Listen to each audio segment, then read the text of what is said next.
Hola a todos los seguidores del blog del Runner. Hoy vamos a hablar de la sal rosa del Himalaya, de la sal negra del Himalaya o Kala Namak. Sal rosa del Himalaya. Se trata de un tipo de sal mineral procedente de la halita y que se suele extraer de las montañas de Pakistán. La sal de este tipo proviene por regla general de la mina de sal de Keura y suele ser una sal transparente, blanca, rosada y rojiza hasta el color de la carne. Se caracteriza por presentarse al consumidor en forma de cristales de color rosado característico. Tiene menos poder de salar que la sal común. La sal negra o Kala Namak es una sal de piedra volcánica no refinada procedente principalmente de la India y Pakistán, con un fuerte sabor sulfuroso causado por los compuestos de azufre que contiene esta sal mineral. La sal negra lleva este nombre por su color negro rojizo oscuro que se debe a su origen volcánico, a su olor azufrado a huevo duro y sabor acre, que la diferencia de la sal rosa del Himalaya. La composición química de la sal negra es de cloruro sódico, cloruro potásico, hierro, compuestos sulfurosos diversos como el sulfuro de hidrógeno y de hierro y trazas de otros muchos minerales. Tiene menos poder de salar que la sal común. Sal común o sal de mina. Sal marina. La sal común o de mina. La sal común es la que proviene o se extrae de minas. Sin embargo, en el proceso de extracción que se sigue para su obtención se alteran sus propiedades, lo que causa que se pierdan muchos de sus componentes. Tiene un sabor más ligero y mayor contenido en sodio a diferencia de la sal marina. Al tener un sabor menos potente que la sal marina, suele ser usada en mayor cantidad, lo que puede ocasionar afecciones en nuestra salud. Métodos de extracción. Evaporación. A través de este proceso se logra que la sal se consiga directamente tanto del agua de los mares actuales como de los lagos salados. Esta es una forma natural de producir la denominada sal marina. El procedimiento consiste en colocar el agua de mar en estanques de evaporación, algunos hechos por el hombre. Se deja entrar el agua salada. Luego estos estanques se cierran para permitir que el sol y el viento evaporen el agua para así obtener la sal. Este proceso natural hace que la sal de mar no contenga sustancias artificiales, pero sí numerosas impurezas y toxinas a causa de la contaminación actual de nuestros ríos, lagos y mares. Por tanto, es necesario someter la sal así obtenida a un proceso de desinfección y limpieza. Minería. Explotación minera industrial. Se realiza bombeando agua debajo de la superficie de la tierra y disolviendo los depósitos de sal e inyectándoles agua dulce. De esta forma se obtiene una salmuera que se bombea a la superficie, llevándola a una planta especial para su evaporación. Sin embargo, esta es tratada también para reducir su contenido en mineral y blanqueo, y así producir una sal refinada y pura. La explotación minera ecológica. La sal rosa y la sal negra del Himalaya provienen de minas distribuidas en la región montañosa de Pakistán y de la India, en áreas cercanas al Himalaya. Aunque es una sal de mina, el proceso que se sigue es cuidadoso para mantener sus propiedades, por lo que la sal es extraída a mano por trabajadores cualificados que utilizan métodos tradicionales, haciendo que también este modo sea ecológico por no tener subproductos de desecho de la fabricación. Orígenes de los yacimientos de sal. Los yacimientos de sales de minas del Himalaya, como los de Keura, se formaron alrededor de unos 250 millones de años en el período Triásico. Según fue avanzando el tiempo geológico, algunas partes de la Tierra se elevaron arrastrando los lechos marinos y algunos mares se secaron. Al ser los minerales solubles en el agua, en distinto grado, dependiendo de las condiciones de concentración y temperatura, lo que conlleva que se precipiten en un determinado orden. Así, primero se deposita el yeso, a continuación el sulfato de calcio y por último otras sales presentes en el agua, como puede ser el cloruro sódico, dando origen así a los yacimientos de sales actuales. La sal del Himalaya es una sal rica en minerales como sodio, calcio, potasio, magnesio y también en sulfatos y cloruros, todos dentro de los límites establecidos por el Codex Alimentarius, en oligoelementos como hierro, zinc, cobre, manganeso, cromo y plomo, todos dentro de los valores recomendados para la ración diaria RDA.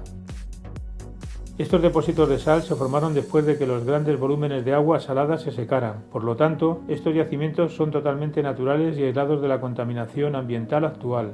Los dos principales puntos de obtención de la sal son los mares y lagos, por evaporación al reducirse el agua con ayuda del calor del sol y quedar como sedimento la sal. Las minas son depósitos de sal que se encuentran en la tierra y que provienen de antiguos océanos o mares evaporados. Cuando el agua se secó, dejó mucha sal formando estratos en forma de enormes vetas de hasta 150 metros de espesor. La sal común también proviene de las minas, sin embargo, en el proceso de extracción se altera la sal, lo que causa que se pierdan muchos de sus componentes. Sal del Himalaya versus sal común.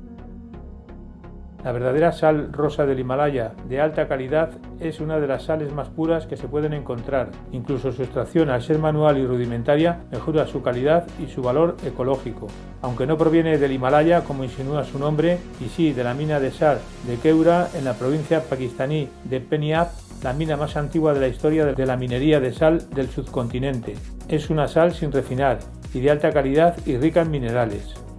La sal común es muy diferente, aunque proceda también de minas, ya que su proceso de extracción implica una gran cantidad de interferencias no naturales. Por ejemplo, se somete a un proceso industrial con temperaturas de 670 grados centígrados, que elimina la mayoría de sus minerales, quedando reducida prácticamente a cloruro sódico en un 97,5% a un 99,9%. Durante el proceso también se añade un poco de yodo y flúor, minerales muy tóxicos, agentes antiaglutinantes como el hidróxido de aluminio y aluminatos, perseverantes como yoduro de potasio y dextrosa, y otros muchos más aditivos como citratos, prusiatos y carbonatos, que se sabe que son altamente tóxicos para la salud. Propiedades de la sal rosa del Himalaya. Mejora los problemas respiratorios. Según el Instituto del Pulmón, la sal es antibacteriana, antiinflamatoria, reduce el exceso de moco y acelera su eliminación, elimina los patógenos en el aire como el polen y disminuye el nivel de Ig. El sistema inmunitario tiene una sensibilidad excesiva. Numerosos estudios han demostrado que la aloterapia es una parte altamente efectiva sin medicamentos para tratar con éxito la bronquitis crónica.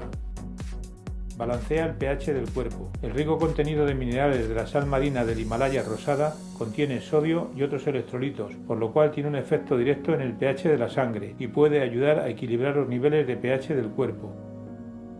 Es una ayuda digestiva natural para combatir el estreñimiento. Beber una mezcla de agua y sal activa el propio mecanismo del cuerpo de desintoxicación natural y eliminación de desechos, ayudando a que el sistema digestivo vuelva a encarrilarse y con ello a sentirse más liviano, menos lento y menos pesado.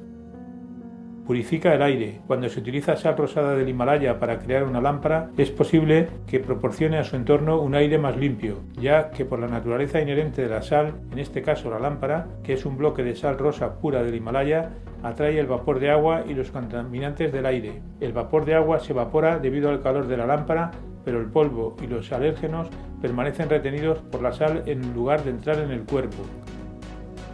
Buen inductor del sueño, como lo señala el Dr. M.V. Vitiello, director del Programa de Investigación del Sueño y el Envejecimiento de la Universidad de Washington en Seattle. Los niveles bajos de sodio en la sangre hacen que el volumen sanguíneo disminuya y el sistema nervioso simpático se vuelve más intenso y activo para compensar. Beneficios adicionales. Regula los niveles de agua dentro del cuerpo para un correcto funcionamiento general. Ayuda a reducir los signos comunes del envejecimiento. Estimula niveles saludables de azúcar en la sangre. Promueve la creación de energía celular. Reduce los calambres musculares. Mejora la absorción de los nutrientes. Ayuda a la salud vascular. Reduce la incidencia de problemas de sinusitis. Proporciona apoyo circulatorio, mejora la fuerza ósea, fomenta una libido saludable, promueve la salud de los riñones y la vesícula biliar en comparación con la sal de mesa procesada y tratada químicamente. Propiedades de la sal negra del Himalaya. Kala Namak, un regalo para la salud. Los principales beneficios son debidos a la gran cantidad de minerales que contiene esta sal, especialmente de hierro y magnesio, como ya hemos mencionado anteriormente. Es útil para tratar los problemas estomacales, por lo que se recomienda su uso para tratar estreñimientos, indigestiones y demás. También se utiliza para tratar problemas de artritis, parálisis o hipertensión, por su bajo nivel de sodio. Otros beneficios y propiedades: antiácida, antiflatulenta, antioxidante, vermífuga, ayuda a expulsar los gusanos y parásitos intestinales. Adaptógena, proporciona nutrientes especiales que ayudan al cuerpo a alcanzar un rendimiento óptimo mental, físico y de trabajo. Demulcente, ejerce de agente protector local, como las mucosas de nuestro cuerpo. carminativa, favorece la expulsión de gases, estimulante del sistema digestivo, hematínica, incrementa los niveles de hemoglobina, hematogénica, ayuda a la formación de glóbulos rojos, quemagrasa, utilizada en la medicina ayurvédica. Ayurveda es un término que alude a una serie de conocimientos obtenidos durante más de 5.000 años de la observación y la práctica. La medicina ayurvédica tiene como meta limpiar el cuerpo y restaurar el equilibrio entre el cuerpo, la mente y el espíritu. Promueve la longevidad y una mejor calidad de vida, incluyendo aspectos como el uso de hierbas medicinales, la práctica del yoga, la meditación y la alimentación. La cocina ayurvédica se centra en el individuo y nos ayuda a conocer qué alimentos nos sientan bien o mal. Que tu alimento sea tu medicina y que tu medicina sea tu alimento. Si te ha gustado este vídeo, dale al like. Puedes suscribirte a mi canal aquí, o si quieres ver otro vídeo interesante, haz clic aquí. Puedes dejarme tus dudas o preguntas en los comentarios. Un saludo y hasta la próxima.